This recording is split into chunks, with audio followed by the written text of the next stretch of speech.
November ಕ್ರಾಂತಿಯ ಬಗ್ಗೆ ನನಗೇನೂ ಗೊತ್ತಿಲ್ಲ, ಹೈಕಮಾಂಡ್ನವರು ತೀರ್ಮಾನ ಮಾಡ್ತಾರೆ ಅದನ್ನು ಅಂಥೇಳಿ ಬೆಂಗಳೂರಲ್ಲಿ ಡಾಕ್ಟರ್ ಜಿ ಪರಮೇಶ್ವರ್ ಹೇಳಿಕೆ ಕೊಟ್ಟಿದ್ದಾರೆ. ನವೆಂಬರ್ ಕ್ರಾಂತಿ ಬಗ್ಗೆ ನನಗೇನೂ ಗೊತ್ತೇ ಇಲ್ಲಪ್ಪ ಅಂತ ತೀರ್ಮಾನ ಏನಿದ್ರೂ ಕೂಡ ಹೈಕಮಾಂಡ್ ಅವರೇ ಮಾಡೋದು. ಈ ಬಗ್ಗೆ ದೆಹಲಿಯವರೇನಾದರೂ ಆ ಮಾತನ್ನು ಹೇಳಿದ್ದಿದ್ರೆ ನಾನು ಹೇಳ್ತಾ ಇದ್ದೆ, ಪುನಾರಚನೆ ಆಗುತ್ತಾ, ಅಧಿಕಾರ ಹಸ್ತಾಂತರ ಆಗುತ್ತಾ, ಬದಲಾವಣೆ ಆಗುತ್ತಾ, ಯಾವ ವಿಷಯ ಇದ್ದರೂ ತೀರ್ಮಾನ ಮಾಡೋದು ಹೈಕಮಾಂಡೇ ಆಗಿರುತ್ತೆ. ನಾವು ಮಾತನಾಡಿಬಿಟ್ರೆ ಮಧ್ಯದಲ್ಲಿ ಮತ್ತೆ ಗೊಂದಲಗಳು ಶುರುವಾಗ್ತವೆ. ಆಡಳಿತಕ್ಕೆ ಚುರುಕು ಕೊಡ್ತಕ್ಕಂಥ ಕೆಲಸ ಆಗಬೇಕು. ಪುನಾರಚನೆ ಬಗ್ಗೆ ಯಾರು ಇಲ್ಲಿ ಹೇಳಿಕೆಯನ್ನು ಕೊಟ್ಟಿಲ್ಲ ಅಂತ ಹೇಳಿ ಪರಮೇಶ್ವರ್ ಅವರು ಮಾತಾಡಿದ್ದಾರೆ. ನೋಡ್ರಿ, ಹೈಕಮಾಂಡಿನಲ್ಲಿ ಅವರು ತಿಳಿಸೋವರೆಗೂ ನಾವು ಯಾವ ಹೇಳಿದ್ದ ಹೇಳಿಕೆಗಳಿಗೆ ಯಾವುದಕ್ಕೂ ಮಹತ್ವ ಇರೋದಿಲ್ಲ. ಯಾರೇ ಹೇಳಿದ್ರು ಹೈಕಮಾಂಡ್ನವ್ರು ಹೇಳೋದು ಹೊರತು ಯಾವುದು ಮಹತ್ವ ಇರೋದಿಲ್ಲ.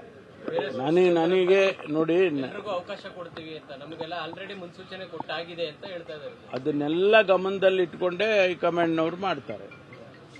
ಅವರೇ ತೀರ್ಮಾನ ಮಾಡಬೇಕಲ್ಲ.